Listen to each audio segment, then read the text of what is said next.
اعوذ باللہ من الشیطان الرجیم بسم اللہ الرحمن الرحیم فَإِنْ أَعْرَضُوا فَقُلْ أَنذَرْتُكُمْ صَاعِقَةً مِثْلَ صَاعِقَةِ عَادٍ وَثَمُودَ إِذْ جَاءَتْهُمُ الرُّسُلُ مِنْ بَيْنِ أَيْدِيهِمْ وَمِنْ خَلْفِهِمْ أَلَّا تَعْبُدُوا إِلَّا اللَّهَ قالوا لو شاء ربنا لأنزل ملائكة فإنا بما أرسلتم به كافرون فأما عاد فاستكبروا في الأرض بغير الحق وقالوا من أشد منا قوة أولم يروا أن الله الذي خلقهم هو أشد منهم قوة وكانوا بآياتنا يجحدون فأرسلنا عليهم ريحا صرصرا في أيام نحسات لنذيقهم عذاب الخزي في الحياة الدنيا ولعذاب الآخرة أخزى وهم لا ينصرون وأما ثمود فهديناهم فاستحبوا العمى على الهدى فأخذتهم صاعقة العذاب الهون بما كانوا يكسبون ونجينا الذين آمنوا وكانوا يتقون صدق اللہ العظیم۔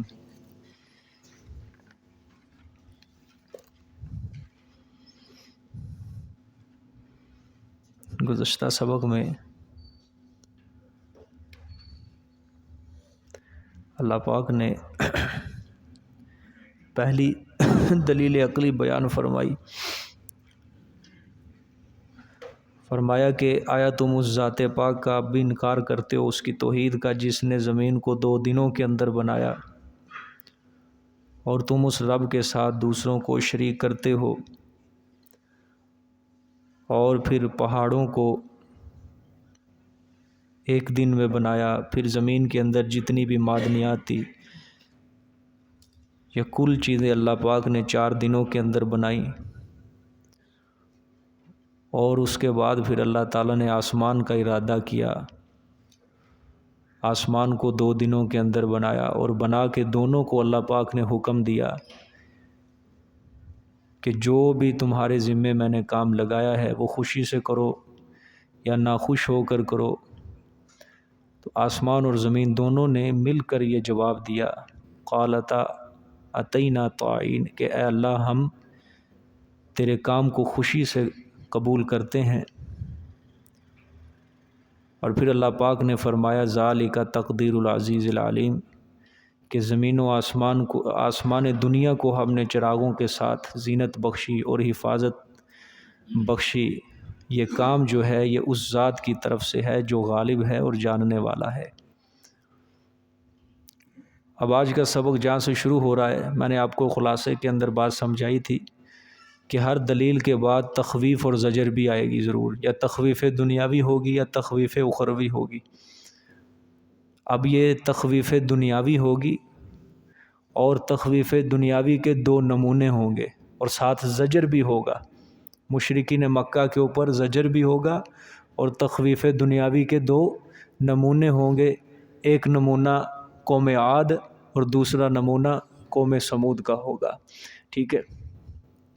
دیکھیں جی، فَإِنْ أَعْرَضُوا فَقُلْ أَنذَرْتُكُمْ صَاعِقَةً مِثْلَ صَاعِقَةِ عَادٍ وَثَمُودَ، پس اگر اعراض کریں وہ، فَقُلْ أَنذَرْتُكُمْ، پس فرما دو، أَنذَرْتُكُمْ، میں ڈراتا ہوں تمہیں، صَاعِقَةً، ڈراتا ہوں تمہیں عذاب سے، مثل صاعقۃ، مثل عذاب عاد اور سمود کے، ٹھیک ہے۔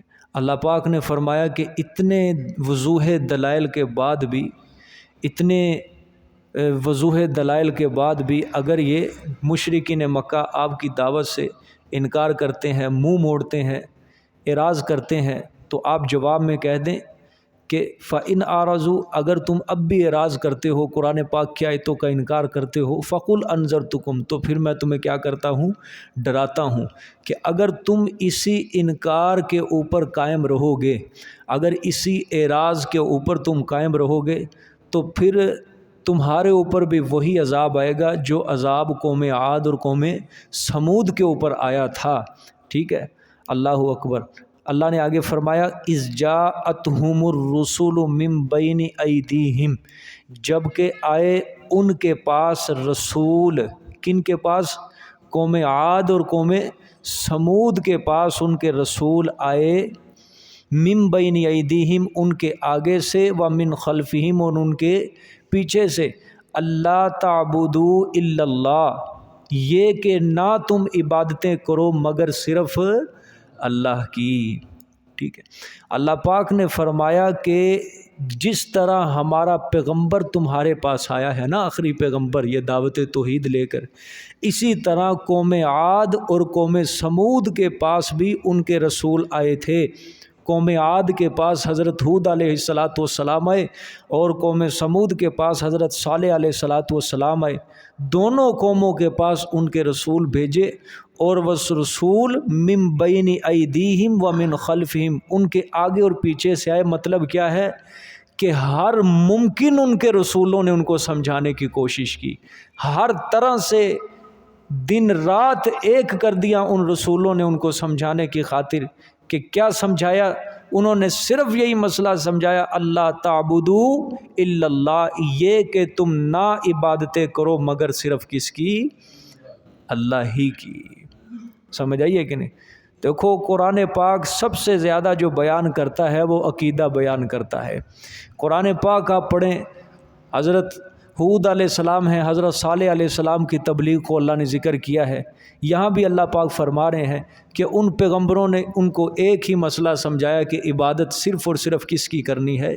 اللہ ہی کی کرنی ہے۔ اب اس قوم کا جواب، قالوا لو شاء ربنا لانزل ملائکۃ فانا بما ارسلتم به کافرون۔ اب انہوں نے جواب کیا دیا اپنے پیغمبروں کو؟ قالوا کہا انہوں نے، لو شاء ربنا اگر چاہتا ہمارا رب، لانزل ملائکۃ یعنی کیا چاہتا؟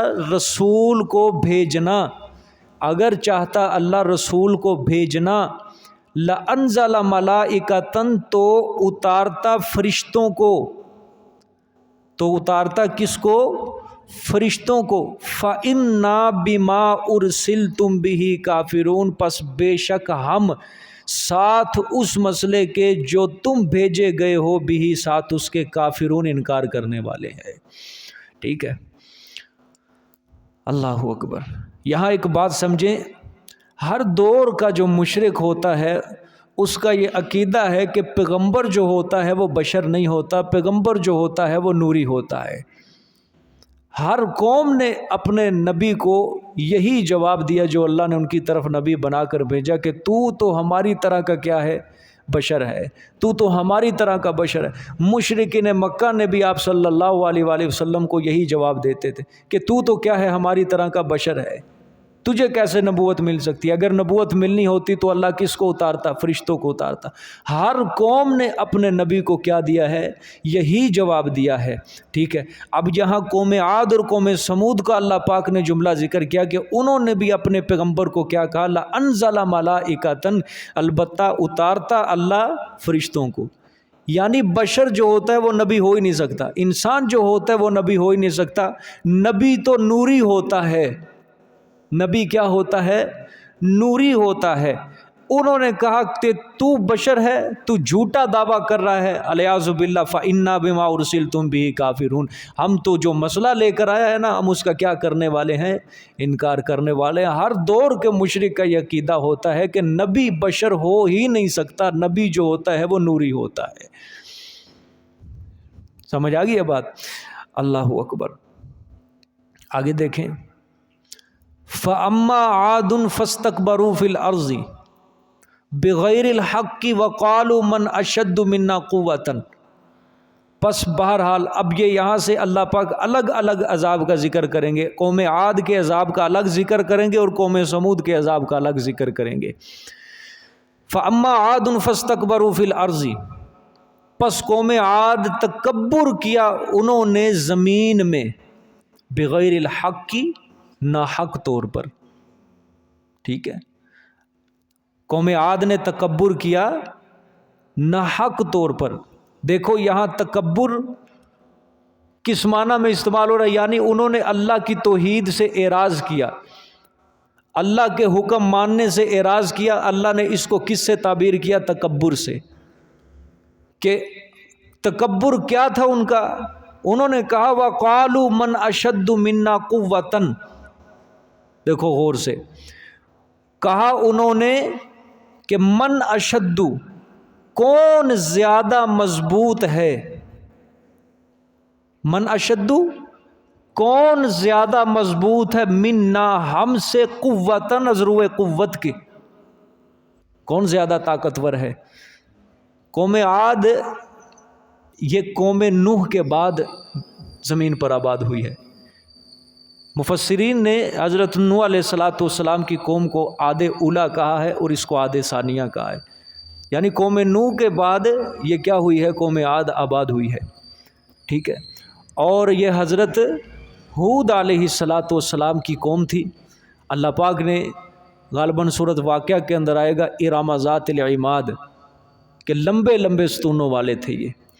یا تو یہ ان کے قد لمبے تھے، یا یہ ستون بنا کر اوپر عمارتیں کھڑی کیا کرتے تھے. ایسے بڑے بڑے ان کے عالی شان کارنامے ہوا کرتے تھے. ٹھیک ہے. تو قوت کے لحاظ سے بھی یہ کیا تھی قوم؟ اللہ نے طاقت دی تھی، مضبوط تھے، جسمانی، مالی، دنیاوی ہر لحاظ سے کیا تھے؟ مضبوط تھے. ٹھیک ہے. لیکن تکبر کر بیٹھے. اب دیکھو تکبر کا سبب کیا بنا؟ دنیا. تکبر کا کیا سبب بنا ہے؟ دنیا، مال و دولت. جب اس کا نشہ ان کو چڑھا تو پھر اللہ سے مقابلہ کرنے کے لیے تیار ہو گئے. من اشد منا قوتاً بہت بڑا جملہ ہے. کون زیادہ طاقتور ہے ہم سے، کون زیادہ ہم سے زیادہ طاقتور ہے، آئے مقابلہ کرے. اللہ نے فرمایا اولم یروا ان اللہ الذی خلقہم، آیا نہیں دیکھا انہوں نے کہ بے شک اللہ وہ ذات ہے جس نے پیدا کیا ان کو، ہوا اشد منہم قوتاً، وہ اللہ زیادہ طاقتور ہے، مضبوط ہے ان سے، قوتاً ضرور طاقت کے. سمجھ آئیے کہ نہیں؟ یہ جواب کیا دیا اللہ پاک نے کہ انہوں نے نہیں جانتے، یہ نہیں دیکھا. یہ اولم یرو کا ایک مفسرین نے مانا یہ بھی کہ اولم یعلمو، آیا وہ نہیں دیکھا، یعنی آیا نہیں جانتے وہ کہ بے شک اللہ وہ ذات ہے جس نے پیدا کیا ان کو، ہوا اشد منہم قوتاً، وہ زیادہ مضبوط ہے، منہم ان سے، قوتاً ضرور طاقت کے. دیکھو اللہ پاک نے فرمایا، مشرک تھے نا، مشرک اللہ کے قائل تھے، مانتے تھے کہ پیدا ہمیں کس نے کیا ہے؟ اللہ نے کیا ہے. اور یہ بھی مانتے تھے کہ طاقت میں اللہ زیادہ ہے، لیکن تکبر جو اندر آ گیا تھا دل میں، تو اس تکبر کی بنا پر انہوں نے یہ تکبرانہ جملہ بولا. اللہ نے فرمایا ان ظالموں کو یہ نہیں پتا کہ پیدا ان کو میں نے کیا، تو جس ذات نے ان کو پیدا کیا تو طاقتور بھی کون ہوگا؟ اللہ ہی ہوگا طاقتور. سمجھ آئیے کہ نہیں؟ لیکن اللہ نے فرمایا وَقَانُوا بِآيَاتِنَا يَجْحَدُونَ، اس کے باوجود وہ تھے ساتھ ہماری آیات کا انکار کرتے. ٹھیک ہے. اس کے باوجود بھی وہ ہماری آیات کا کیا کرتے تھے؟ انکار کرتے تھے. حدیث شریف کے اندر آتا ہے جو تکبر کرتا ہے دن قیامت کے اللہ پاک ان کو چیونٹیوں کی شکل دے گا، سب کو، اور ان سب کو اکٹھا کر کے، جس نے دنیا کے اندر تکبر کیا ان سب کو اکٹھا کر کے جہنم کی اس وادی کے اندر گرایا جائے گا جہاں تمام جہنمیوں کا خون اور پیپ اکٹھا ہوتا ہے. اس وادی کے اندر ان سب کو اکٹھا کر کے وہاں پہ ڈال دیا جائے گا، اور وہاں پہ یہ تکبر کرنے والے کیا بھگتیں گے؟ اپنی سزا بھگتیں گے. یعنی دنیا میں جو جرم کیا کرتے تھے ان کو سزا بھی قیامت والے دن اسی نوعیت کی. دنیا میں اپنے آپ کو بڑا سمجھتے تھے، دل میں بڑائی رکھتے تھے، قیامت والے دن اللہ سزا بھی اسی طرح کی کہ ذلیل و رسوا کر کے چیونٹیوں کی شکل دے گا ان کو، حقیر چیونٹیوں کی شکل. اور جہنم کے اندر بھی سزا کیا ہے کہ جہاں جہنمیوں کا خون اور پیپ نکل کے اکٹھا ہوگا اس وادی میں، وہاں کے ان کو کیا رکھے، وہاں پہ ان کو رکھا جائے گا، وہاں پہ اپنی یہ سزا کو کیا کریں گے؟ بھگتیں گے. اللہ تعالیٰ نے فرمایا، حدیث میں آتا ہے کہ آپ صلی اللہ علیہ وسلم نے فرمایا کہ اللہ فرماتے ہیں کہ تکبر اور عظمت، کبریائی یہ میری چادر ہے، یہ میری تہبند ہے. جس نے اس صفت کے اندر شریک ہونے کی کوشش کی میں اس کو جہنم کے اندر داخل کروں گا. کہ تکبر یہ میری چادر ہے اور عظمت یہ میری کبریائی ہے، یہ میرا تہبند ہے. لہٰذا کسی نے میری اس صفت کے اندر شامل ہونے کی کوشش کی میں اس کو قیامت والے دن جہنم کے اندر، دوزخ کے اندر داخل کروں گا. سمجھ آئیے کہ نہیں؟ اللہ معاف فرمائے. انسان کو تکبر نہیں سجتا، انسان کو صرف اور صرف یہ عاجزی سجتی ہے کہ انسان اللہ کے حکم کے آگے اپنے آپ کو کیا سمجھے؟ عاجز سمجھے. انسان اللہ تعالیٰ کی زمین کے اوپر رہتے ہوئے اللہ پاک کا یہ قانون ہے انسان کے لیے کہ تو نے تکبر نہیں کرنا، تو نے کیا کرنی ہے؟ عاجزی ہی اختیار کرنی ہے. سمجھ آئیے کہ نہیں؟ تو وہی انسان عاجز تب ہی رہ سکتا ہے جب وہ اللہ تعالیٰ کے احکامات کو پورا کرے گا. جب اس نے اللہ تعالیٰ کے احکامات سے روگردانی شروع کر دی، سر موڑنا شروع کر دیا، منہ موڑنا شروع کر دیا، انسان کے دل کے اندر تکبر آ جاتا ہے. یہ بار بار میں آپ کو بزرگان دین کا یہ مقولہ سناتا ہوں کہ بزرگان دین فرماتے ہیں کہ ایک سوئی کے ناکے کے اوپر پہاڑ کو اٹھا کے ایک جگہ سے دوسری جگہ رکھنا آسان ہے، اس کے مد مقابل انسان کے دل سے تکبر کو نکالنا یہ بہت مشکل ہے. یہ اس سے بھی زیادہ مشکل کام ہے. یعنی یہ تزکیہ نفس کے اندر سب سے پہلے کیا چیز آتی ہے؟ تکبر کو نکالنا، اس کو اللہ کے آگے کیا کرنا؟ عاجز کرنا، اس کو اپنی اوقات دکھانا کہ تیری اوقات کیا ہے، تیری اوقات کیا ہے. دیکھو بھئی دو چیزیں ہوتی ہیں نا، جب انسان کے اندر تکبر آتا ہے ساتھ ریاکاری بھی آ جاتی ہے. یہ دونوں الگ الگ چیزیں ہوتی ہیں. ریاکاری میں نے اس دن آپ کو سمجھایا تھا، ریاکاری دکھلاوا جو ہے اس کی سنگین قسم جو ہے، سب سے بری قسم جو ہے کہ انسان کوئی نیکی کرے اور دکھلاوے کی خاطر، یہ ریاکاری ہے.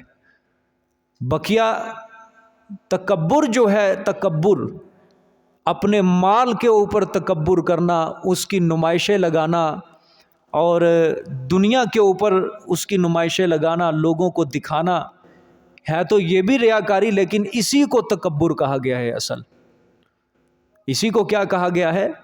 تکبر کہا گیا ہے. عبادتوں کے اندر جو چیز ہے وہ کیا ہے؟ ریاکاری. وہ اللہ کو پسند ہی نہیں ہے بالکل. اور اس جگہ پہ دنیا کے اندر جو دکھلاوا کیا جاتا ہے اپنے مال و دولت پیسے کا، یہ کیا ہے؟ یہ تکبر ہے. یہ نمائش کرنا یہ کیا ہے؟ یہ تکبر ہے. اور ہمارے لوگوں کے اندر یہ چیز کتنی داخل ہو رہی ہے. ہر انسان آج اسی کوشش کے اندر ہے کہ میرے اندر یہ صفت داخل ہو تکبر والی. ہر انسان آج اسی کوشش کے اندر لگا ہوا ہے، میرے پاس دنیا کا مال ہے میں بھی اس کی نمائش کروں. احساس کمتری کا شکار ہے ہر انسان. آپ صلی اللہ علیہ وسلم کی حدیث ہے، قرب قیامت احساس کمتری جو ہے یہ لوگوں کے اندر بہت زیادہ عام ہو جائے گی. دوسرے کو دیکھے گا خود احساس کمتری کا شکار ہو جائے گا، یہ نعمت میرے پاس کیوں نہیں ہے. پھر وہ اللہ کے اوپر تانا زنی کرے گا. کسی مثال کے طور پہ کسی کو امیر دیکھ لیا تو پھر وہ کیا کہے گا کہ یا اللہ دنیا کے اندر میں ہی غریب رہا ہوں، میرے اوپر یہ مصیبت آنی تھی، مجھے ہی تو نے غریب بنایا. یہ کیا ہے؟ احساس کمتری ہے. مثال کے طور پہ کسی کو اللہ نے اچھی شکل دے دی اور کسی کو اللہ نے اس سے کم دی. اب وہ اچھی شکل والے کو دیکھ کے کیا کہے گا؟ اللہ کے اوپر تانا دے گا کہ یا اللہ تو نے مجھے کیوں اچھی طرح پیدا نہیں کیا، تو نے مجھے کیوں اس طرح بدصورت پیدا. یہ کیا ہے؟ احساس کمتری ہے. تو یہی تکبر جو ہے یہ انسان کے اندر یہ سرایت کر جائے گا. آپ صلی اللہ علیہ وآلہ وسلم نے جس طرح فرمایا کہ قرب قیامت لوگ کس چیز کا شکار ہو جائیں گے؟ احساس کمتری کا شکار ہونا شروع ہو جائیں گے. دیکھو نا قوم عاد کے بارے میں اللہ نے ڈائریکٹ فرمایا فَأَمَّا عَادٌ فَاسْتَكْبَرُوا فِي الْأَرْضِ بِغَيْرِ الْحَقِّ، کہ انہوں نے تکبر کیا نہ حق، بغیر حق کے. سوال پیدا ہوتا ہے کہ بغیر حق کے تکبر، یعنی حق والا تکبر بھی ہوتا ہے. اللہ فرما رہے ہیں بغیر حق کے تکبر کیا، سوال کیا پیدا ہوتا ہے کہ یعنی حق والا تکبر بھی ہوتا ہے؟ سمجھ آیا سوال؟ اس کا جواب یہ ہے، اللہ فرمانا چاہتے ہیں تکبر ہے ہی نہ حق، بغیر الحق۔ اللہ نے کیوں فرمایا کہ تکبر جو ہے یہ ہے ہی نہ حق؟ انسان کو تکبر سجتا ہی نہیں۔ علم یکن نطفۃ من منی یمنی، اس کی حیثیت، اس کی اوقات کیا ہے؟ گندا قطرہ ہے پانی کا۔ سوال دیا نا اللہ نے قرآن پاک میں انسان کو، کیا تو پانی کا ایک گندا قطرہ نہیں تھا، حقیر قطرہ نہیں تھا جس سے ہم نے تجھے پیدا کیا ہے؟ سمجھ آئیے کہ نہیں؟ 13 سال آپ صلی اللہ علیہ وآلہ وسلم نے مکہ مکرمہ کے اندر تبلیغ کی ہے، اس میں سب سے زیادہ تزکیہ نفس شامل تھا، اور اللہ کی طرف سے بھی صحابہ اکرام کے اوپر بڑی بڑی مصیبتیں آئیں، کفار نے ظلم و ستم ڈھائے، اللہ کی طرف سے آزمائش تھی۔ اس کا سب سے بڑا سبب کیا تھا کہ ان کے دلوں سے کیا نکلے؟ یہ تکبر نکلے۔ ظاہری بات ہے، عرب کے لوگ تھے، دوسری قوموں کو جانور سمجھا کرتے تھے۔ عرب کے لوگ اپنی عربی زبان کے اوپر بڑا فخر محسوس کرتے تھے، وہ عجمی لوگوں کی زبانوں کو کہتے تھے یہ جانوروں کی، حیوانوں کی زبان ہے، اصل زبان تو ہماری ہے۔ ایسا تکبر، فخر، غرور، اور دوسری قوموں کے اوپر اپنے آپ کو سمجھتے تھے کہ انسان اگر روئے زمین کے اوپر ہیں تو ہم ہیں اور کوئی نہیں ہے، ہم کعبے کے متولی ہیں، ہمارے ذمے یہ خدمتیں ہیں، ہم بڑے ہیں، ہم لوگوں کے اندر سردار ہیں۔ ایسے تکبر تھے۔ لیکن وہ مسلمان ہوتے گئے، جو ہی ان کے اندر اللہ پاک نے ان کے اوپر آزمائشیں ڈالیں۔ وجہ کیا تھی؟ تاکہ ان کے دل کیا ہو جائیں؟ پاک ہو جائیں۔ تکبر کا رائی کے دانے کے برابر بھی ان کے دلوں میں تکبر نہ رہے۔ اور جب تکبر دل سے نکلا تو اللہ اور اس کے رسول کے کیا بنے؟ وہ وفادار بنے۔ جو بھی اللہ کی طرف سے حکم آتا جا رہا ہے وہ کیا ہے؟ اپنے دل سے نکالتے جا رہے ہیں۔ مثال کے طور پہ شراب ہے، مدینہ میں جا کے حرام ہوئی ہے، مکی زندگی میں یہ حرام نہیں ہوئی شراب۔ اور آپ کو میں پیچھے سمجھا کے آیا ہوں، جب یہ شراب جو تھی یہ عرب کے لوگوں کی گھٹی کے اندر رکھی ہوئی تھی، اس چیز کو چھوڑنے کے لیے وہ تیار نہیں تھے۔ لیکن جب آپ صلی اللہ علیہ وآلہ وسلم نے ان کے دلوں کا تزکیہ کیا، شراب کی حرمت آسمانوں سے نازل ہوئی، تو صحابہ نے وفاداری کا کیا ثبوت دیا؟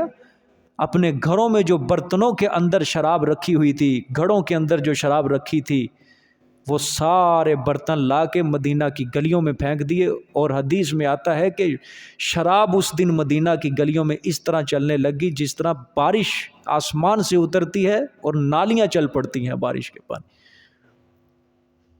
اور ایک روایت کے اندر آتا ہے، غالباً حضرت انس بن مالک تھے، وہ پیالہ انہوں نے، سعد بن ابی وقاص، شراب کا پیالہ انہوں نے یہ یہاں پہ لگایا ہے، ہونٹوں پہ، ابھی پی نہیں ہے۔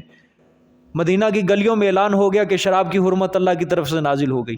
اب یہاں پہ انہوں نے شراب رکھی، ہونٹ بھی لگ گیا پیالے کو، انہوں نے فوراً پیالہ اٹھا کے دور پھینک دیا۔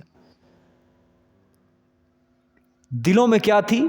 عاجزی تھی، دلوں میں اللہ رسول کی فرما برداری تھی، اسی لیے وہ پیالہ ہونٹ سے لگایا منہ سے دور ہٹا دیا۔ تکبر دل کے اندر نہیں تھا۔ جو بھی اللہ کی طرف سے حکم نازل ہوتا جا رہا ہے اس کو وہ کیا کرتے جاتے ہیں؟ مانتے جا رہے ہیں۔ جوا حرمت ثابت اللہ کی طرف سے آئی، صحابہ نے چھوڑ دیا۔ تیروں کے ساتھ جوا بازی کیا کرتے تھے، سب چھوڑ دیا۔ شراب سب چھوڑ دی۔ کیا تھا؟ دل کے اندر تکبر نہیں تھا۔ 13 سال تک اسی چیز کے اوپر زور دیا گیا ہے، تزکیہ نفس، تزکیہ نفس، اللہ کی توحید۔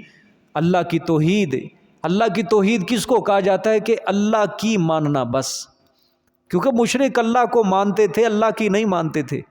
توحید اس چیز کا نام ہے کہ صرف ایک خدا کی ماننا بس، اسی چیز کا نام کیا ہے؟ توحید ہے۔ اور اسی چیز کے اوپر ان کو محنت کروائی گئی کہ تمہیں جو بھی اللہ کی طرف سے حکم مل جائے تم نے اس کو کیا کرنا ہے؟ ماننا ہے۔ اس کے آگے تم نے چوں چرا نہیں کرنی، اس کے آگے تم نے دنیا کو نہیں رکھنا، اپنی ذاتیات کو نہیں رکھنا، اپنے رشتہ داروں کو نہیں رکھنا، معاشرے کو نہیں رکھنا، تم نے سب کو پس پشت ڈال دینا ہے۔ اللہ اور اس کے رسول کو تم نے کیا رکھنا ہے؟ آگے رکھنا ہے۔ اس کے اندر تم نے اللہ کے حکم کے اندر تم نے کوئی کمپرومائز نہیں کرنا۔ چنانچہ ان کے دل کیا تھے؟ تکبر سے پاک تھے. اللہ نے یوں ہی تو نہیں کہا کہ اولئک هم الصادقون، اولئک هم المفلحون، اولئک هم المؤمنون حقا، اولئک هم المتقون. یہ ساری تعریفیں اللہ پاک نے کن کے بارے میں قرآن پاک میں کی ہیں؟ صحابہ اکرام کے بارے میں، اصحاب رسول صلی اللہ علیہ وآلہ وسلم کی جماعت کے بارے میں، کہ ایسی جماعت آپ صلی اللہ علیہ وآلہ وسلم تیار کر کے گئے کہ انہوں نے آپ صلی اللہ علیہ وسلم کا مشن آگے بھیجا. آج تک یہ قرآن ہمارے پاس صحیح سلامت ہے. ہم تک دین کس نے پہنچایا؟ اسی اصحاب رسول صلی اللہ علیہ وسلم کی جماعت نے. یہ انہی کی محنتیں، انہی کی شہادتیں، انہی کی کوششیں. وگرنہ حضرت موسیٰ کے بعد بنی اسرائیل پھر گئے تھے، حضرت عیسیٰ کے بعد عیسائی پھر گئے، لیکن آپ صلی اللہ علیہ وسلم کے بعد صحابہ اکرام دین سے نہیں پھرے. وہ مستقیم رہے، آگے لے کے چلے. ابو بکر صدیق رضی اللہ تعالی عنہ اس کشتی کا ملا بنے، انہوں نے خطبہ دیا، وہ اس مشن کو آگے لے کے چلے. اللہ نے قرآن پاک میں سورت آل عمران میں فرمایا، جب غزوہ احد کے موقع پہ شیطان نے افواہ پھیلا دی نا کہ آپ صلی اللہ علیہ وسلم شہید ہو گئے، آپ صلی اللہ علیہ وسلم شہید ہو گئے، سارے صحابہ اکرام کمزور پڑ گئے، پست پڑ گئے حوصلے. اللہ نے فوراً آیت اتاری کہ اگر محمد صلی اللہ علیہ وسلم شہید ہو گئے، قتل کر دیے جائیں، فوت کر دیے جائیں، کیا تم اپنی ایڑیوں کے بل دین سے پھر جاؤ گے؟ اور انہوں نے اس آیت کو سمجھا، اس پہ عمل کیا. رسول اللہ صلی اللہ علیہ وسلم کی دنیا سے جانے کے بعد وہ قرآن سے نہیں پھرے، نبی پاک صلی اللہ علیہ وسلم کے فرامین سے نہیں پھرے، آپ کے مشن کو آگے لے کے چلیں. دیکھو انہوں نے اللہ کے سامنے اپنے آپ کو عاجز کیا اور اللہ نے ان کو دنیا میں کتنا بلند مقام دیا. کیسر و کسریٰ کے محلات فتح ہو گئے، یمن کے محلات فتح ہو گئے، بصرہ کے محلات فتح ہو گئے، مصر کے محلات فتح ہو گئے. بڑے بڑے تخت تھے یہ اس وقت، یہ اللہ نے اپنے فقیروں کو عنایت کر دیے. سمجھ آئیے کہ نہیں؟ اور وہ فقیر کتنے تھے؟ ہزاروں کی تعداد میں، لاکھوں کی تعداد میں، 1.5 لاکھ سے بھی زیادہ نہیں تھے وہ. صحابہ کی جماعت ایک روایت کے اندر 1,24,000 ہے، ایک روایت میں 1,44,000 ہے، اتنی تعداد ہے. لیکن انہوں نے بت قدائے کے اندر اللہ اکبر کی صدا کو انہوں نے بلند کیا. وجہ کیا تھی؟ دل کے اندر صرف اور صرف محبت اللہ کی رسول کی، اور وہ توکل کس کے اوپر رکھتے تھے؟ اللہ کے اوپر. اللہ کے آگے انہوں نے عاجز کیا، تکبر کو اپنے دل سے نکالا، اللہ اور اس کے رسول کے احکامات کو اپنے دل سے لگایا ہے انہوں نے. اسی لیے انہوں نے لوگوں کے دلوں کے اوپر حکمرانیاں کی ہیں. انہوں نے تن کے اوپر حکمرانی نہیں کی ہے، جسم کے اوپر حکمرانی نہیں کی ہے، لوگوں کے دلوں کے اندر حکمرانیاں کی ہیں انہوں نے. عمر فاروق رضی اللہ تعالیٰ عنہ کا دور خلافت تھا، عاجز تھے کہ نہیں؟ 17 پیوند اپنے کپڑے کو لگے ہوتے تھے ان کے، لیکن اللہ نے روب کیسا ڈالا دنیا کے بادشاہوں کے دلوں کے اندر. ایک سفیر آیا مکہ مدینہ منورہ کے اندر ملنے کے لیے حضرت عمر فاروق رضی، اس نے پہلے کبھی نہیں دیکھا تھا. آ کے اس نے مسلمانوں سے پوچھا کہ میں تمہارے بادشاہ کو ملنا چاہتا ہوں، امیر المومنین کو ملنا چاہتا ہوں. لوگوں نے کہا وہ مدینے سے باہر کی ایک فلانا مقام ہے، وہیں آپ کو مل جائیں گے. سفیر گیا مدینے سے باہر، کچھ دیر کے بعد ایسے مقام کے اوپر پہنچا کہ وہاں پہ اس کو پتھر کے اوپر ایک بندہ نظر آیا کہ وہ اپنا قمیض اتار کے خود دھو رہا ہے. قریب گیا، جا کے پوچھا کہ آپ عمر کو جانتے ہیں؟ اس نے کہا ہاں بات کرو، میں ہی عمر ہوں. وہ حیران ہو گیا بندہ کہ کوئی سیکیورٹی نہیں، کوئی گارڈ نہیں، کوئی تخت نہیں، پتھر کے اوپر بیٹھا خود ہی اپنے کپڑے دھو رہا ہے، خود ہی کپڑے دھو رہا ہے. اس سفیر نے کہا کہ میں کچھ بات کرنا چاہتا ہوں. حضرت عمر نے فرمایا ہاں. کپڑے ایک طرف رکھے، ہاں بات سنا. اس نے باتیں وغیرہ کی اور واپس گیا. اس نے اپنے جا کے بادشاہوں کو بتایا کہ جتنا روب، جتنا جلال، جتنا دبدبہ میرے دل کے اندر مسلمانوں کے بادشاہ کا پڑا ہے، اتنا روب میں نے دنیا کے کسی بادشاہ میں نہیں دیکھا. جو خدا سے ڈرتا ہے ساری خدائی پھر اس سے ڈرتی ہے. ہاں، وہ حضرت عمر یہی کہا کرتے تھے اپنے رعایا کو کہ میں تمہارا حکمران نہیں ہوں، میں حکمران بعد میں ہوں، میں خادم تمہارا سب سے پہلے ہوں. اللہ نے مجھے تمہاری خدمت کرنے کے اوپر سونپا ہے۔ حضرت عمر رضی اللہ تعالیٰ عنہ کے دل میں صرف اور صرف خوف اللہ کا تھا، اس لیے ساری خدائی ان سے ڈرتی تھی۔ اللہ نے مخلوق کے دل کے اندر رعب طاری کیا، رعب طاری کیا۔ ایران کے بڑے بڑے بادشاہ تھے، خط و کتابت کے ذریعے باتیں کر رہے ہیں۔ ادھر سے کیسر کے بڑے بڑے بادشاہ تھے، خط و کتابت کے ذریعے، مصر کے خط و کتابت کے ذریعے کر رہے ہیں۔ اور یہ امیر المومنین 17 پیوند اس کے قمیض کے اوپر لگے ہوئے ہیں، اور امیر المومنین ہے، اقتدار ہے، حکومت ہے۔ اور حکومت یہ کوئی ووٹ الیکشن، یہ سیاسی جلسے کر کے اس کو حکومت نہیں ملی، سیدنا صدیق اکبر نے خود اس کو حکومت سونپی تھی۔ حضرت کا آخری وقت آیا اور قریب حضرت عثمان رضی اللہ تعالیٰ عنہ بیٹھے تھے۔ حضرت ابوبکر صدیق نے کہا کہ تحریر لکھو، میں تحریر لکھوانا چاہتا ہوں تاکہ میرے بعد کوئی خلافت کا نعرہ نہ اٹھا دے۔ حضرت عثمان نے تحریر لکھنا شروع کی۔ حضرت ابوبکر بولنے لگے کہ میرے بعد جو خلیفہ نامزد ہوگا اس کا نام حضرت کے اوپر غشی طاری ہوگی، بے ہوش ہو گئے۔ اب حضرت عثمان پریشان ہوئے کہ اگر اسی حالت میں ان کی موت ہوگی، وفات ہو گئی، تو یہ تو خلافت کا معاملہ گڑبڑ ہو جائے گا، شور مچ جائے گا۔ حضرت عثمان نے خود ہی لکھ دیا میرے بعد جو خلیفہ ہوگا وہ عمر ہوگا۔ تھوڑی دیر بعد ہوش آیا ابوبکر صدیق رضی اللہ تعالیٰ عنہ کو، تو پوچھا کہ کیا لکھا ہے عثمان؟ حضرت عثمان نے لکھا کہ میں نے عمر کا نام لکھا ہے۔ حضرت ابوبکر صدیق نے فرمایا اللہ تجھے جزائے خیر دے، تو نے میرے دل کی بات کو لکھا ہے۔ میں بھی یہی چاہتا تھا کہ میرے بعد خلیفہ کون بنے؟ عمر بنے۔ بڑے لوگوں نے آ کے، صحابہ اکرام میں سے بڑے لوگوں نے آ کے حضرت ابوبکر صدیق کو کوسا، اس بات کے اوپر ناراضگی کا اظہار کیا کہ حضرت وہ سخت طبیعت ہے، کس کو آپ مسلط کر کے جا رہے ہو ہمارے اوپر؟ وہ کیا حکمرانی کرے گا؟ لوگ تو اس سے تنگ آ جائیں گے۔ ابوبکر صدیق نے فرمایا اس وقت وہ سخت ہے، لیکن اس کا جب بھار خلافت اس کے سر پہ پڑے گا اس کی طبیعت خود بخود نرم ہو جائے گی۔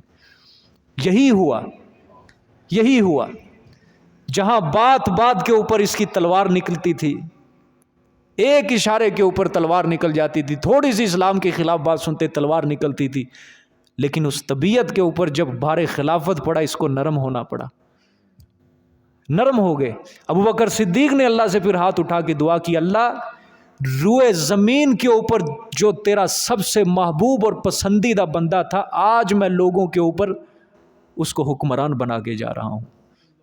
یہ ابوبکر صدیق رضی اللہ تعالیٰ عنہ کے جملے تھے کہ روئے زمین پہ جو تیرا سب سے پسندیدہ بندہ ہے، میں اس کو یہ خلافت دے کے جا رہا ہوں تیرے پیغمبر صلی اللہ علیہ وسلم کی۔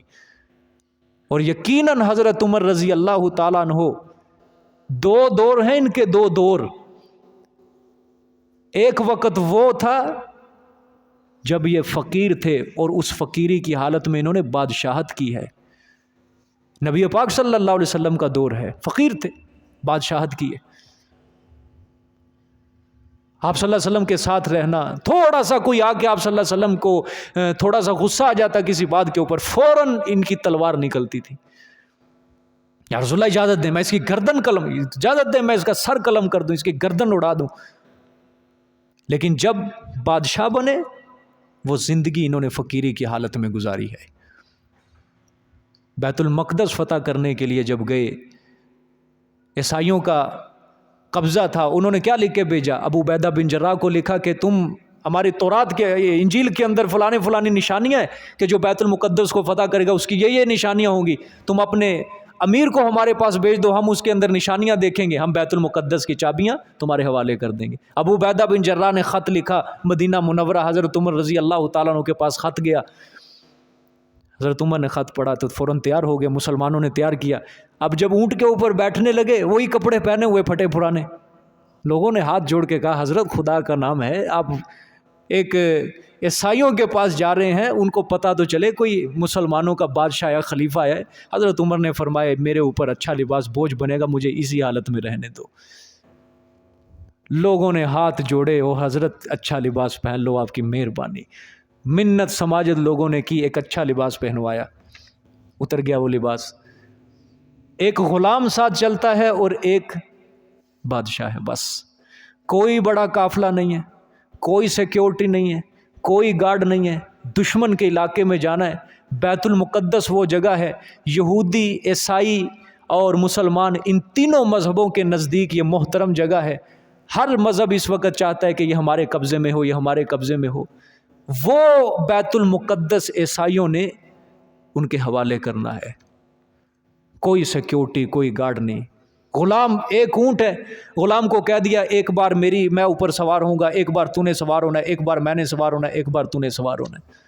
چل پڑے، تھوڑا سا آگے گئے، حضرت عمر نے سوچا یہ لباس جو میں نے پہن تو لیا، یہ میرے اوپر بوجھ محسوس ہو رہا ہے۔ انہوں نے فوراً رستے کے اندر وہ لباس پہنا، پھر وہی ٹاٹ کا لباس پہن لیا دوبارہ، وہی ٹاٹ کا لباس۔ بیت المقدس کے قریب پہنچے، اب باری کس کی تھی؟ غلام کی سوار ہونے کی۔ حضرت عمر کی باری تھی مہار لے کے آگے آگے چلنا۔ غلام نے آگے ہاتھ جوڑے، حضرت آپ کی باری، کہ میں اپنی باری آپ کے سپرد کرتا ہوں، آپ خلیفہ ہیں، آپ بادشاہ ہیں، آپ کا حق ہے اونٹ کے اوپر سوار۔ حضرت عمر نے فرمایا نہ، باری تیری ہے، میں تیری باری میں تیرا حق میں تلف نہیں کرنا چاہتا، تیرا حق ہے تو سوار ہو، میں آگے آگے۔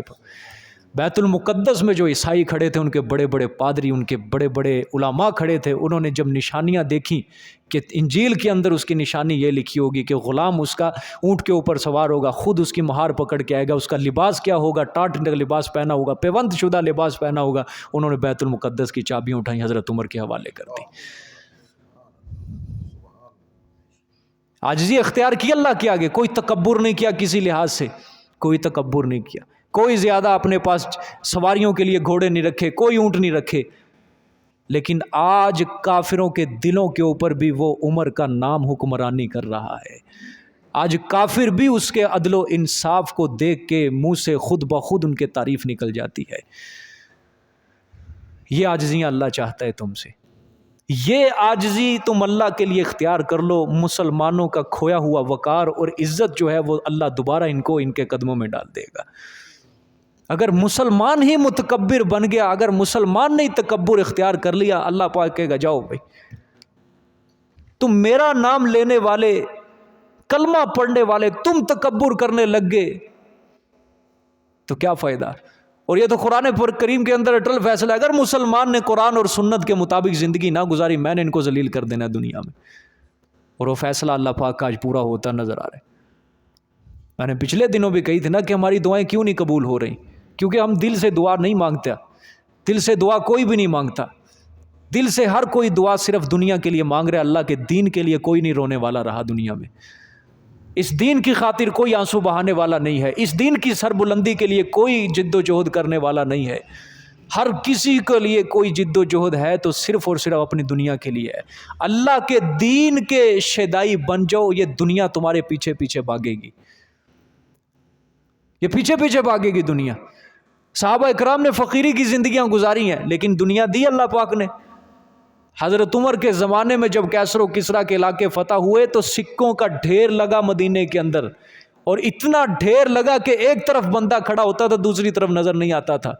عبداللہ ابن عباس دیکھ کے یہ سارا منظر رونے لگ گئے اور اللہ سے آگے ہاتھ اٹھا کے دعا کی، اللہ ہم یہ نہیں کہتے تو ہمیں دنیا نہ دے، لیکن ہم اس چیز کا خوف ہے کہیں تو نے آخرت کا جو بدلہ تھا وہ ہمیں دنیا کے اندر تو نہیں دے دیا۔ صحابہ کی چیخیں نکل گئی، رونے لگ گئے۔ اور اگر ہمارے دور میں لگتا، ہم کہتے بجے بلے پر گیا توشہ خانہ، بیت المال پر گیا، ہم بھی قرضے لت جانے، سبحان اللہ، خوشحالیاں آئیں گی ہر طرف، اب یہ ہوگا وہ ہوگا۔ ہمارے اندر اور ان کے اندر بڑا فرق ہے۔ ان کے پاؤں کو لگنے والی جو خاک ہے نا، اس کا ذرہ جو ہے، آج کے سارے مسلمان اکٹھے ہو جائیں نہیں مقابلہ کر سکتے، نہیں مقابلہ کر سکتے۔ وہ اللہ کے سچے ولی تھے، سچے مومن تھے، اللہ کو راضی کر گئے، کہ جن کے بارے میں اللہ نے قرآن میں کہنا پڑا، ان کے ایمان کی گواہی دینی پڑی اللہ کو قرآن میں، اللہ کو اپنی رضا کا سرٹیفکیٹ ان کو دینا پڑا، قرآن پاک میں اعلان کرنا پڑا اللہ پاک کو۔ یعنی انہوں نے اپنی کوششوں سے، اپنی محنتوں سے، اپنے بچوں کو یتیم کروا کے، اپنی بیوی کو بیوہ کروا کے اللہ کی محبت کو انہوں نے جیت لیا، بدلے میں اللہ تعالیٰ نے ان کو انعام دیا۔ تو کیا چیز تھی یہ؟ عاجز تھے وہ اللہ کے آگے۔ دیکھیں جی، قوم عاد نے کیا کہا کہ ہے کوئی ہم سے زیادہ طاقتور زمین کے اندر ہم سے مقابلہ کرے آگے؟ اور حضرت عمر رضی اللہ تعالیٰ عنہ کیا کہتے؟ کاش میں ایک تنکا ہوتا، یہ عاجز تھے. ابو عبیدہ بن جراح کہا کرتے تھے کاش میں مٹی کا ایک ذرہ ہوتا، میں انسان بنتا ہی نہ. آخرت کو سوچ کے، جہنم کے بارے میں اس کا سوچ کے. اللہ اکبر. اللہ نے فرمایا وَكَانُوا بِآيَاتِنَا يَجْحَدُونَ، لیکن پھر بھی اس کے باوجود بھی وہ اللہ کی آیتوں کا کیا کرتے تھے؟ انکار کرتے تھے کہ طاقتور ہم ہیں، مضبوط ہم ہیں. ان کو پتہ نہیں تھا کہ ہم نے اللہ کے سامنے حاضر ہونا، ان کو نہیں پتہ تھا کہ اللہ طاقتور ہے، لیکن اس کے باوجود بھی مقابلہ کس سے کر رہے ہیں؟ اللہ سے کر رہے ہیں. اللہ کی آیتوں کا انکار کر رہے ہیں، توحید کا انکار کر رہے ہیں، اللہ کے حکم کی نافرمانی کر رہے ہیں. پھر اللہ پاک نے اب 2 نمونے ان کے اوپر عذاب جو بھیجا عاد اور سمود کے اوپر. اب دیکھیں عاد کے عذاب کو اللہ نے بیان کیا. فَأَرْسَلْنَا عَلَيْهِمْ رِيحًا صَرْصَرًا، کیفیت عذاب دنیاوی. اللہ نے فرمایا پس بھیجا ہم نے اوپر ان کے ہوا بڑے زور کی. سرسرن، سرسرن کا معنی بڑے زور کی ہوا ہم نے اوپر ان کے اوپر چلائی. فی ایام نحیسات، بیچ دنوں مصیبت والے کے. نحیسات منحوس سے، منحوس دنوں کے اندر، مصیبت والے دنوں کے اندر. کیوں؟ لنذیقہم، تاکہ ہم چکھائیں ان کو عذاب الخزی فی الحیات الدنیا، عذاب رسوائی کا بیچ زندگی دنیا میں. اچھا اللہ خود کہہ رہے ہیں دنیا کی زندگی میں یہ رسوائی کا عذاب ہم چکھائیں ان کو. اللہ نے آگے فرمایا وَلَا عَذَابُ الْآخِرَةِ أَخْزَىٰ، اور البتہ آخرت کا عذاب تو زیادہ رسوا کرنے والا ہے. وَهُمْ لَا يُنصَرُونَ، اور وہ ذرہ برابر بھی مدد نہیں کیے جائیں گے. وہ ذرہ برابر مدد نہیں کیا. دنیا کے عذاب کو کیا کہا؟ رسوائی کہا. اور آخرت کے عذاب کو کیا کہا؟ اخزا. وہ دنیا کے عذاب سے بھی کیا ہے؟ زیادہ رسوا کرنے والا عذاب ہے. اللہ اکبر. 2-3 باتیں اس میں سمجھنی ہے. پہلی بات یہ ہے فَأَرْسَلْنَا عَلَيْهِمْ رِيحًا صَرْصَرًا، تیز ہوا چلی 7 لیال و 8 ایام، 7 راتیں 8 دن تک یہ تیز ہوا چلی تھی. اور یہ اللہ پاک کہہ رہے ہیں کہ تیز و تند ہوا ہم نے ان کے اوپر مسلط کی تھی. 7 راتیں قرآن خود متعین کرتا ہے اس کی مقدار. سورۃ واقعہ میں 7 لیال و 8 ایام. پھر جب ہوا بند ہوئی ان کی حالت بھی قرآن بیان کرتا ہے کأنہم اعجاز نخل خاویہ، کہ جس طرح کھجور کا تنا اندر سے کھوکھلا بھوسا ہو جاتا ہے، اس طرح ان کے جسم بھی اسی طرح ہو گئے تھے. یہ حالت ہو گئی تھی ان کی تیز و تند. علامہ محمود آلوسی رحمۃ اللہ علیہ نے لکھا ہے کہ ہوا ان کے ناک سے منہ سے داخل ہوتی تھی، پخانے کے رستے سے نکلتی تھی. اتنی تیز و تند ہوا اللہ پاک نے ان کے اوپر چلائی تھی. لیکن اللہ کی حکمت، قربان جاؤں، حضرت ہود کے اوپر جو لوگ ایمان لائے تھے یہ ہوا ان کے اوپر بھی چلی، لیکن یہ ہوا ان کے حق میں رحمت بن گئی. ہوا ایک ہی چل رہی ہے لیکن ایمان والوں کے حق میں ان کا کچھ نہیں ہو رہا، ان کے حق میں رحمت بن گئی. اور کافروں کے حق میں یہ کیا؟ رسوا کرنے والی ہوا بن گئی، عذاب بن گیا اللہ تعالیٰ کی. اور دیکھو ایک اللہ کی قدرت کا تم اندازہ لگاؤ. ایک چیز ہے اس کے اندر اللہ تعالیٰ نے نعمت بھی رکھی ہے، زحمت بھی رکھی ہے. ہوا ہے، یہ نعمت بھی ہے. اور دیکھو اسی ہوا کو جب اللہ حکم دیتے ہیں رخ پلٹا اس کا، یہ لوگوں کے لیے کیا بن گئی؟ باعث زحمت بن گئی، عذاب بن گیا اللہ پاک کا. ایک ہی چیز کے اندر اللہ پاک نے 2 چیزیں رکھی ہے. آج ہوا چلتی ہے، کوئی رہ سکتا ہے ہوا کے بغیر زندہ؟ لیکن اسی ہوا کے ساتھ اللہ نے ان کو مار دیا. اور بالکل ان کے تکبر کے تحت اللہ تعالیٰ نے ان کو سزا دی ہے. تکبر کیا کیا؟ طاقتور ہم میں سے کوئی نہیں ہے مقابلہ کرے. اللہ پاک نے جو اس کی مخلوق میں سے جو نرم، جو دکھنے میں بھی نہیں آتی، دیکھا ہے کسی نے آج تک ہوا کو؟ یا کوئی کہے کہ میں نے کل ہوا دیکھی تھی؟ دکھنے میں بھی نہیں آتی، اس ہوا کے ذریعے اللہ پاک نے ان کا بیڑا غرق کر دیا، رسوا کر دیا اللہ پاک نے ان کو. سمجھ آئیے کہ نہیں بات؟ اچھا ایک چیز اور سمجھے اس میں، فی ایام نحیسات. یہاں سے کچے کمزور عقیدے کے لوگ ایک عقیدہ کھڑتے ہیں کہ منحوس دن. اب مثال کے طور پہ کسی کے اوپر کوئی مصیبت آ گئی کمزور عقیدے کے لوگوں کی بات کر رہا ہوں. یہ نجومی جو بیٹھے ہوتے ہیں نا، یہ بدبخت، یہ کہتے ہیں ہفتے میں یہ فلانا دن منحوس ہے، یہ منگل والا. ہر نجومی کے اپنا دن مقرر کیا ہو. کوئی کہتا ہے ہفتے کا دن منحوس ہے، کوئی کہتا ہے اتوار کا دن منحوس ہے، کوئی کہتا ہے پیر منحوس، کوئی کہتا ہے بدھ کا دن. زیادہ تر بدھ کے بارے میں ہے کہ بدھ کا دن جو ہے یہ منحوس ہے. استغفر اللہ. اسی طرح اس سے بھی آگے چلو، سفر کا مہینہ تو پورا ہی منحوس ہے. استغفر اللہ. لوگ کہتے ہیں ایسی باتیں کہ ان کے اندر یہ کام نہیں کرنا چاہیے. اپنا دین بنایا ہوا ہے ظالموں نے. ان کے اندر یہ نہیں کرنا چاہیے، شادی نہیں کرنی چاہیے، محرم کے اندر شادی نہیں کرنی چاہیے، سفر کے اندر یہ نہیں کرنے چاہیے، یہ کام نہیں کرنے. یعنی کیا ہے؟ کوئی دلیل نہیں، کوئی بات نہیں، بس جی پیچھے سے سنتے آ رہے ہیں، سیانیاں دی گلاں سنتے آ رہے ہیں، وڈیاں دی گلاں. جیسے بڑے بیوقوف تھے تمہیں بھی بیوقوف بنا کے چلے گئے وہ. یہ کوئی باتیں ہیں سیانے والی؟ یہ کوئی عقل مندوں والی باتیں ہیں؟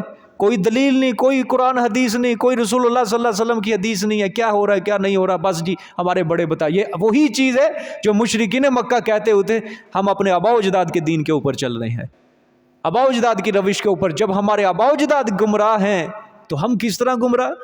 ہمارے آباء و اجداد کو تم گمراہ کہتے ہو. تو یہ بھی آج کے لوگ بھی کہتے ہیں جب ہمارے آباء و اجداد نے یہ کام کی تو بیائی نہیں، یہ سچ ہے. ہمارے آباء و اجداد نے کہہ دیا سفر کا مہینہ منحوس ہے تو ہم تو منحوس ہی مانیں گے. وجہ کیا ہے؟ ہمارے آباء و اجداد جھوٹ نہیں بول سکتے، وہ غلط لائن کے اوپر نہیں چل سکتے.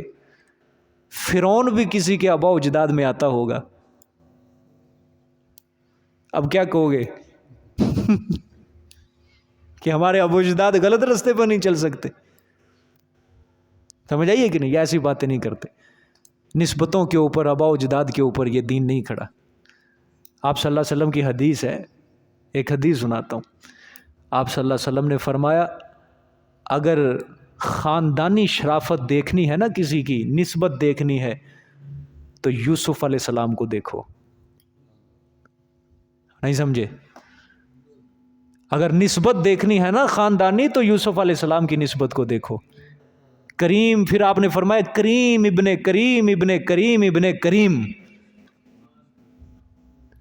یوسف بن یعقوب بن اسحاق بن ابراہیم، خود بھی نبی، باپ بھی نبی، دادا بھی نبی، پردادا بھی نبی. چاروں ہی جلیل القدر پیغمبر ہیں اللہ پاک کے، چاروں کے چاروں ہی. اگر خاندانی شرافتوں کے اوپر اگر جانا ہے نا تو یوسف علیہ السلام کی شرافت دیکھو. وہ نبیوں میں سب سے زیادہ شرافت والے ہیں خاندانی اعتبار سے. تو خیر میں بات کر رہا ہوں کہ لوگ کیا کہتے ہیں منحوس دین ہے، ہفتے میں فلانا دن. یاد رکھ لو، ایک مسئلہ یاد کر لو، اصول اسلام قرآن اور حدیث سے ثابت ہے کہ کوئی دن یا رات اپنی ذات میں منحوس نہیں ہے. کوئی دن یا رات، کوئی مہینہ، کوئی سال اپنی ذات میں منحوس، بولو سارے منحوس، چاہے وہ ہفتے کا دن ہو، اتوار کا دن ہو، پیر کا دن ہو، منگل، بدھ، جمعرات، جمعہ، کوئی دن اپنی ذات میں منحوس، کوئی مہینہ بھی اپنی ذات میں منحوس نہیں ہے. ظالموں اگر کہنا ہے تو دسمبر کو منحوس، جنوری کو تم نے اسلامی مہینوں کو اٹھا کے سفر کو منحوس کر دیا پکڑ کے. اور مسلمان کہتے ہیں سفر اسلامی مہینہ ہے نا، اسی کو منحوس کر دیا پکڑ کے. اور یہ سفر جو 12 مہینے جو تعداد بنائی آپ صلی اللہ علیہ وسلم نے بنایا، فرمایا یہ کائنات کو تخلیق کرنے سے پہلے ہی اللہ تعالیٰ نے یہ مہینے پیدا کر دیے تھے، اور انہیں کو ہم کیا کہہ رہے ہیں؟ منحوس کہہ رہے ہیں. لوگ سوچ کے بات نہیں کرتے، سمجھ کے بات. کینچی چلاؤ گھر میں لڑائی ہوتی ہے.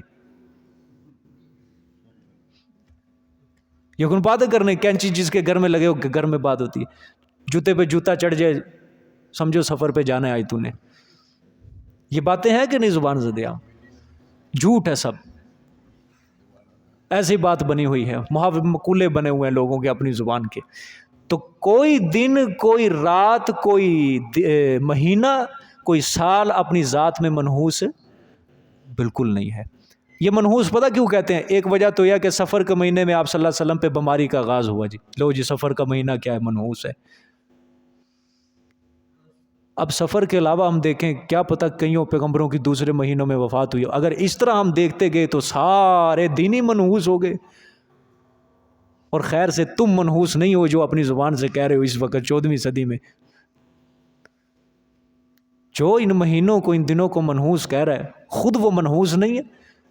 خود کیا کر رہا ہے وہ کام بغیر دلیل کے بات کر رہا ہے. تو سب سے بڑی نحوست تو ہے کہ لکیر کا فقیر بناؤ. قوم عاد کے اوپر جو طوفان آیا تھا نا, یہ طوفان آیا تھا, یہ اللہ نے کیوں کہا یہ ایام مصیبت والے دنوں میں, منحوس دنوں میں؟ یہ کیوں اللہ نے فرمایا؟ اللہ نے فرمایا یہ دن اس قوم کے حق میں ان کی بدعمالیوں کی وجہ سے منحوس بن گئے. یہ جو دن تھے اس قوم کی بدعمالیوں کی وجہ سے ان کے حق میں کیا بن گئے تھے؟ منحوس بن گئے تھے. وگرنہ منحوس دنوں کے اندر ان کے اوپر عذاب نہیں آیا, بلکہ انہوں نے اپنی بدعمالیوں کی وجہ سے ان دنوں کو اپنے لیے کیا کر لیا؟ منحوس کر لیا. کہتے ہیں نا وہ آج کا دن بڑی مصیبت میں گزرا ہے. کیا مطلب ہے؟ وہ دن منحوس تھا؟ نہیں, اس کا اپنا عمل کیا تھا؟ منحوس تھا, جس کی وجہ سے وہ دن اس کے لیے کیا بن گیا. وگرنہ حدیث ہے آپ صلی اللہ علیہ وسلم کی, فرمایا آپ صلی اللہ علیہ وسلم نے کہ جب بھی کوئی دن طلوع ہوتا ہے تو وہ دن اپنے طلوع ہونے والے کے اوپر انسان کو ندا دیتا ہے, آواز دیتا ہے کہ میں آج تیرے اوپر طلوع ہوا ہوں, میں کل قیامت والے دن تیرے حق میں یا تیرے خلاف گواہی دوں گا, لہٰذا تو آج میرے اندر نیک عمل کر لے, میرے جانے سے پہلے پہلے کیا کر لے؟ نیک عمل کر لے, میں تیری زندگی میں قیامت تک دوبارہ پھر تیرے پاس نہیں آؤں گا. یہ کون کہتا ہے؟ دن کہتا ہے کہ میرے جانے سے پہلے پہلے میرے اندر مجھ میں کیا کر لے؟ نیک عمل کر لے, تاکہ تیرے حق میں قیامت کے دن کیا دوں؟ گواہی دوں. اگر میرے اندر تو کوئی غلط کام کرے گا میں تیرے خلاف کل قیامت والے دن گواہی دوں گا اور تیری زندگی میں دوبارہ میں کبھی نہیں آؤں گا. جس طرح دن یہ اعلان کرتا ہے, رات بھی ہر روز انسان کو یہ ندا اور آواز دیتی ہے. تو اب دن کیا کہہ رہا ہے کہ تو اچھا کام کر, رات کہہ رہی ہے تو اچھا کام کر تاکہ میں تیرے حق میں گواہی دوں. تو دن اور رات تو منحوس نہیں ہوئے, انسان اپنی بدعمالی کی وجہ سے وہ دن اور رات اور وقت کو اپنے لیے کیا بنا لیتا ہے؟ منحوس بنا لیتا ہے. سمجھ آ گئی کہ نہیں بات؟ ایک بندہ بھائی نماز جان بوجھ کے چھوڑ دے اور کہے کہ آج کا دن بڑا منحوس گزرا, اب کیا وہ دن کا قصور ہے یا اس کا قصور ہے؟ وہ اس کا قصور ہے. دن اپنی رفتار پہ ٹھیک چل رہا ہے, اللہ پاک نے قرآن یہ اپنی رفتار اپنی پٹری پہ یہ سارے چل رہے ہیں, تقدیر میں جو کچھ لکھا ہو, لیکن انسان کا اپنا اختیار. خود انسان اپنے پاؤں پہ ڈنڈا مارتا ہے, خود بدعمالی کی وجہ سے اپنے حق میں وہ وقت کیا بنا لیتا ہے؟ منحوس بنا لیتا ہے. تو کوئی مہینہ, کوئی دن یا کوئی رات یا کوئی وقت, ساتھ کوئی لمحہ کوئی منحوس نہیں ہے. انسان کی اپنی بدعمالی کی وجہ سے وہ کیا ہے؟ منحوس ہے. حضرت انس بن مالک رضی اللہ تعالیٰ عنہ سے روایت ہے, فرمایا ایک بار آپ صلی اللہ علیہ وسلم اور ہم سب بیٹھے ہوئے تھے, صحابہ کی جماعت بیٹھی ہوئی تھی, اچانک آپ صلی اللہ علیہ وسلم ہنس پڑے, اور آپ صلی اللہ علیہ وسلم جب ہنسے ہماری بھی ہنسی نکل آئی. آپ صلی اللہ علیہ وسلم نے صحابہ سے پوچھا تمہیں پتہ ہے میں کیوں ہنسا ہوں؟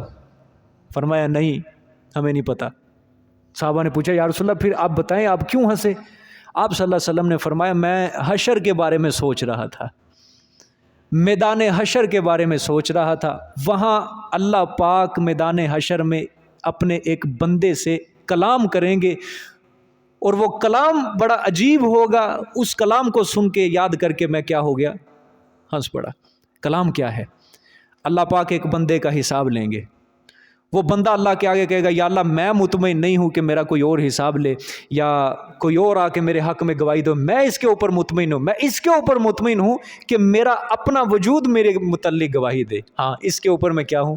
مطمئن. اللہ کہتے چلو ٹھیک ہے آیا پترا میدان سے اسی پہ راضی ہو جاتے ہیں کہ تو کہتا ہے نا تیرا وجود تیرے لیے گواہی دے, تو اسی بارے میں آ جا. الیوم نختم علی افواہہم سورۃ یاسین میں اللہ پھر فرشتوں کو کہیں گے اس کے منہ پہ مہر لگا دو, یہ بولے نا, جب اس کے متعلق گواہی دے نا اس کے اعضاء یہ بولے نا, مہر لگا دو. جب مہر لگ جائے گی زبان پھر بولے گی خود بخود اللہ اس نے یہ گناہ کیا, ہاتھ بولے گا اللہ اس نے یہ گناہ, آنکھ بولے گی, کان بولیں گے, پاؤں بولیں گے, لیکن اس کا منہ خود بخود نہیں بول, کیونکہ مہر لگی ہوئی ہے. جب سارے اعضاء اس کے خلاف گواہی دیں گے, جب اللہ اس کے منہ سے ہٹائیں گے مہر, پھر اپنے اعضاء کو کوسے گا, او بدبختو دنیا کے اندر تمہاری رضا کے لیے تو میں کام کرتا تھا, آج تم میرے سارے خلاف گواہی دے رہے ہو. ہاتھوں کو کہے گا، پاؤں کو کہے گا، آنکھوں کو کہے گا کہ دنیا میں تمہارے آرام اور سکون اور راحت کے لیے یہ سارے کام کرتا تھا، آج تم نے میرے حق میں میری خلاف گواہی دے دی۔ پھر اعضائے جسمانی کہیں گے وہ سامنے ہمارا رب ہے، اپنے رب کے سامنے ہم جھوٹ نہیں بول سکتے، اس کے سامنے ہم جھوٹ نہیں بول سکتے۔ تو کیا مطلب ہے؟ انسان اپنی بدعمالیوں کی وجہ سے اپنے آپ کو بھی خود منحوس کر رہا ہے کہ اس کے اعضاء بھی اس کے اپنے وفادار نہیں رہے۔ جن ہاتھوں کے اوپر مان کر کے بیٹھا یہ ہاتھ بھی اس کے وفادار نہیں ہے، جن آنکھوں کے اوپر یہ اعتماد کرتا ہے یہ آنکھیں بھی اس کی وفادار نہیں، اس کا اپنا وجود بھی کل قیامت والے دن اس کے خلاف کھڑا ہو جائے گا۔ تو پھر کس چیز کے اوپر تکبر ہے کہ جس کا اپنا 6 فٹ کا وجود بھی اپنا نہیں، وہ بھی کل قیامت والے دن اس کے خلاف گواہی دے گا۔ یعنی انسان جو ہے منحوس جو وقت کو بنا رہا ہے وہ خود بناتا ہے اپنی بدعمالی کی وجہ سے۔ ٹھیک ہے، آگے دیکھیں جی، اللہ نے فرمایا کیوں ہم نے یہ ان کے اوپر عذاب بھیجا، ان کو دنیا کی زندگی میں رسوائی والا عذاب چکھائیں، اور جو آخرت کا ہوگا، اللہ نے فرمایا دنیا میں عذاب دے دیا، ان کی جان نہیں چھوٹ گئی، آخرت کا عذاب ابھی باقی ہے، وہ اخذا اس سے بھی کیا ہوگا، زیادہ سخت ہوگا۔ وَهُمْ لَا يُنصَرُونَ، اور وہ اس میں مدد بھی نہیں کیے جائیں گے۔ جو اپنے معبودوں کے اوپر سفارشیوں کے اوپر لگا کے بیٹھے ہیں نا دھیان، اور بڑے اعتماد سے کہتے ہیں یہ ہمارے سفار، اللہ نے فرمایا کوئی مدد نہیں ہوگی وہاں پہ۔ وَأَمَّا ثَمُودُ فَهَدَيْنَاهُمْ فَاسْتَحَبُّوا الْعَمَىٰ عَلَى الْهُدَىٰ، اور قوم سمود پس رہنمائی کی ہم نے ان کو، یہ کس کی قوم تھی جی؟ صالح علیہ السلام کی۔ یہ خدا کے لیے یاد رکھو، یہ دونوں قوموں میں آپ گڑبڑ کرتے ہو۔ پتہ نہیں ایک دن کس نے کہا تھا قوم عاد حضرت شعیب کی قوم تھی، قوم عاد حضرت ہود علیہ السلام کی قوم ہے، اور قوم سمود حضرت صالح علیہ السلام کی قوم ہے، یہ یاد رکھو۔ اور بہرحال سمود اللہ نے فرمایا ہم نے ان کو بھی رہنمائی کی، کس کے ذریعے؟ صالح علیہ السلام کے ذریعے۔ ان کو بھی مسئلہ توحید بھیجا بذریعہ پیغمبر، لیکن فاستحبوا، پس پسند کیا انہوں نے اندھا رہنے کو، علی الہدی، ہدایت قبول کرنے سے۔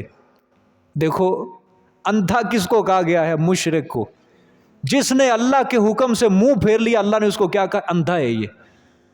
انہوں نے اندھا رہنے کو کیا کیا؟ قبول کیا۔ ہدایت کو انہوں نے، جس کے اندر کیا تھی؟ بصیرت، اس کو قبول نہیں کیا۔ انسان کی یہ ظاہری جو بصارت ہے، ایک ہوتے ہے بصارت، ایک ہوتی ہے بصیرت۔ بصارت کا تعلق یہ اس کے ساتھ ہے، بصیرت کا تعلق دل کے ساتھ ہے۔ بصیرت قبول نہیں کی انہوں نے، ظالموں نے، انہوں نے اندھے رہنے کو، اندھے سے مراد دل کا اندھا ہونا، انہوں نے اس کو قبول کر لیا۔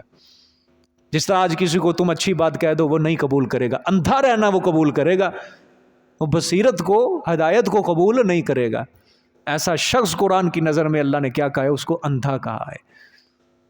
چوٹ ماری ہے نا اللہ پاک نے کہ جو ہمارا حکم نہیں مانے گا وہ انسان کیا ہے؟ اندھا ہے۔ وہ جا کدھر رہا ہے؟ وہ کہاں جائے گا بھاگ کے ہمارے حکم کو سے منہ موڑ کے پھیر کے؟ کدھر جائے گا؟ یہ زمین ہے، یہ ایک جیل ہے، نکل سکتا ہے کوئی اس سے باہر؟ یا معشر الجن والانس ان استطعتم ان تنفذوا من اقطار السماوات والارض فانفذوا۔ جنوں انسانوں کو اللہ پاک نے خطاب کیا کہ اگر تمہیں زور ہے نا تو زمین و آسمان سے نکل کے دکھاؤ، اور اللہ نے خود فرمایا لا تنفذون، تم کبھی بھی نہیں نکل سکتے، الا بسلطان، مگر تمہیں اس کے لیے کیا چاہیے؟ زور چاہیے، اور وہ تمہارے اندر ہے نہیں۔ اتنے عاجز ہے انسان اور جنات، اتنا عاجز ہے۔ ٹھیک ہے، اندھا۔ تو انسان گناہ کر کے جائے گا کدھر؟ جیل کے اندر کوئی قیدی گناہ کرے کدھر جائے گا؟ چلو کوئی ملک کے اندر جیل سے باہر گناہ کرے، بھاگ جائے گا، کہیں چلا جائے گا، غیر ملک چلا جائے گا، کسی اور ملک کا پاسپورٹ بنائے نکل گیا وہاں سے۔ لیکن جو اللہ کے ساتھ گناہ کر رہا ہے، یہ زمین کس کی ہے؟ اللہ کی ہے۔ اللہ کی نظر سے تو کوئی ذرہ بھی پوشیدہ نہیں ہے۔ لا یخفی علی اللہ شیء فی الارض ولا فی السماء، کوئی ذرہ زمین و آسمان کا اللہ کی نظر سے پوشیدہ نہیں ہے، چھپا ہوا نہیں ہے۔ ہر ذرہ اللہ کی نگاہوں کے اندر ہے۔ تو ایک انسان جو 6 فٹ کا ہے، یہ اللہ کی نگاہ کے اندر نہیں ہے؟ صرف اس کے وجود کے اوپر اللہ کی نگاہ نہیں ہے، اس کے دل کے اوپر بھی اللہ کی نگاہ ہے۔ اس کے دل میں جو باتیں دن بھر گزر کے جاتی ہیں اس کے اوپر بھی اللہ کی نگاہ ہے، وہ بھی اللہ پاک جانتے ہیں۔ سمجھ آئیے کہ نہیں بات؟ اللہ قرآن میں کہتے ہیں پوشیدہ چیز کو بھی میں جانتا ہوں اور پوشیدہ سے آگے جو چھپی ہوئی چیز ہے اس کو بھی میں جانتا ہوں۔ سمجھ آ گئی کہ بات؟ ہاں، یہ اندھا ہے۔ اللہ نے فرمایا قوم سمود نے اندھا رہنے کو پسند کیا، ہدایت کو قبول نہیں کیا، لیکن فَأَخَذَتْهُمْ صَاعِقَةُ الْعَذَابِ، پس پکڑا ان کو آفت عذاب کی۔ ہونی، اس کا ترجمہ جو سراپا ذلت تھا، جو سراپا ذلت تھا عذاب، اس عذاب نے ان کو کیا کر لیا؟ پکڑ لیا۔ نیچے سے زلزلہ آیا، زمین ہلی، اوپر سے حضرت جبرائیل نے نعرہ مارا، بجلی، یا بعض مفسرین کہتے ہیں چیخ ماری، جس کی وجہ سے ان کے دل، جگر، کلیجے، گردے پھٹ گئے سب کے۔ اور کس کی قوم تھی؟ صالح علیہ السلام کی قوم۔ جب یہ قوم سارے کے سارے مردہ ہو گئے نا، سارے کے سارے، حضرت صالح علیہ السلام کو جب پتہ چلا عذاب آ گیا سب کے اوپر، حضرت صالح نے سارے جتنے بھی مردے تھے نا ان کو خطاب کر کے ان کی طرف اظہار افسوس کیا کہ اے میری قوم کے لوگوں، کہ میں نے تو تم تک اپنے اللہ نے جو میرے ذمے کام عائد کیا تھا تم تک وہ احکام رسالت پہنچا دیے، وَنَصَحْتُ لَكُمْ، میں نے تم کو نصیحتیں بھی کر دیں، لیکن وَلَٰكِن لَا تُحِبُّونَ النَّاصِحِينَ، لیکن تم نے نصیحت کرنے والے کو پسند ہی نہیں کیا، نصیحت کرنے والے تمہیں اچھے ہی نہیں لگے، تم نے ان کو برا ہی سمجھا، تم نے اندھے رہنے کو قبول کیا۔ بڑے بڑے مشرک سردار، گناہ گار سرداروں کی تم نے گندی صحبتیں اختیار کر لیں، لیکن اچھی صحبت تمہیں اچھی ہی نہیں، تمہیں اندھا ہی رہنا اچھا لگا۔ اور کیوں عذاب بھیجا؟ بما کانوا یکسبون، ظلم نہیں کیا، بسبب اس کے جو تھے وہ کمایا کرتے، دنیا کے اندر جو شرک کیا، کفر کیا، پیغمبروں کی تکذیب کی اور سرکشی کی، اناد کیا، ضد کی، اس کی وجہ سے ان کو کیا ملا؟ یہ عذاب ملا ہے۔ لیکن وَنَجَّيْنَا الَّذِينَ آمَنُوا وَكَانُوا يَتَّقُونَ، کہتے ہیں حضرت صالح علیہ السلام کی قوم کا ایک بندہ تھا، حرم کے اندر گیا ہوا تھا، حرم کے اندر، لیکن وہاں پہ تو اس کے اوپر عذاب نہیں آیا، لیکن جوں ہی وہ حرم سے باہر نکلا فوراً عذاب نے اس کو بھی آ کے پکڑ لیا، گھیر لیا۔ وہ بھی وہیں پہ، کوئی بندہ اللہ نے زندہ چھوڑا ہی نہیں تھا حضرت صالح علیہ السلام کے اوپر جو ایمان نہیں لائے تھے، ان کے اندر سارے کو اللہ تعالیٰ نے کیا کر دیا؟ ختم کر دیا تھا۔ اب یہ قومیں کہاں ہیں؟ کہاں ان کی قبریں بنی؟ کہاں ان کی ہڈیاں ہیں؟ کہاں ان کے ڈھانچے ہیں؟ پتہ ہے کسی کو؟ بے نام کر دیا اللہ پاک نے، مٹا دی اللہ پاک نے نام و نشان۔ یہ آگے سورۃ الدخان آئے گی، اس کے اندر آیتیں آئیں گی، اللہ پاک انسان ہل جاتا ہے اس کے اندر، اللہ نے فرمایا کوئی چیز ہم نے ان کی نہیں چھوڑی، ویران کر دیے ان کے گھروں کو، ان کے محلات کو، کوئی کسی کو نہیں پتا کدھر ہیں کدھر۔ کیا وجہ تھی؟ یہ اللہ کو بھول گئے، اور قیامت والے دن اللہ کیا کہیں گے ان کو؟ تم دنیا میں جس طرح مجھے بھول گئے تھے، آج کے دن ہم بھی تمہیں کیا ہو گئے ہیں؟ بھول چکے ہیں۔ جاؤ جہنم کے اندر مدتوں سڑو مرو گلو، کوئی تمہیں پوچھنے والا نہیں ہوگا، ٹھیک۔ لیکن جو ایمان والے تھے وَنَجَّيْنَا الَّذِينَ آمَنُوا، تقریباً کہتے ہیں 120 کے قریب لوگ جو تھے وہ ان کے اوپر ایمان لائے تھے، حضرت صالح علیہ السلام کے اوپر، اور ہم نے نجات دی ان لوگوں کو جو ایمان لائے، کس سے؟ عذاب سے۔ وَكَانُوا يَتَّقُونَ، اور تھے وہ بچتے رہے، کس سے؟ شرک سے، کفر سے، اللہ کی نافرمانیوں سے وہ بچتے رہے۔ جزاک اللہ جی، صدق اللہ العظیم۔